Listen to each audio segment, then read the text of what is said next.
हे गाईज, तर स्वागत आहे तुमचं आजच्या नवीन ब्लॉगमध्ये। तर बघू शकता सर्वप्रथम मी माझ्या घरच्या देवाचं दर्शन करून निघतो माझ्या जगन्नाथपुरीच्या ट्रिपच्यासाठी। तर बघू शकता मी आता बसलेलो आहे ट्रेनमध्ये। ट्रेन होती काहीच 3ची माझी आणि ट्रेनमध्ये आलता नाश्ता विकायला, तर नाश्ता घेतला। तसं संध्याकाळी काहीच 9 वाजले तेव्हा घेतलं जेवून।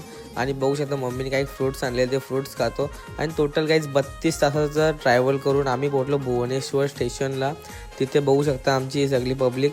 आणि तिथून आम्ही निघालो दुसरी ट्रेन करून पुरीला पोहोचून काहीच आम्ही घेतलेले रूम आणि तिथे नाश्ता केला काहीच ना। तसंच आम्ही तयारी करून निघलो मंदिराकडे जाण्यासाठी।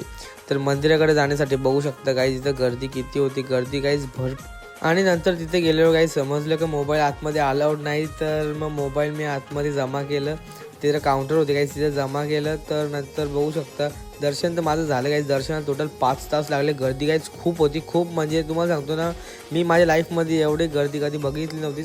आणि हा बघू शकता हा काहीच मंदिराचा ध्वज आहे।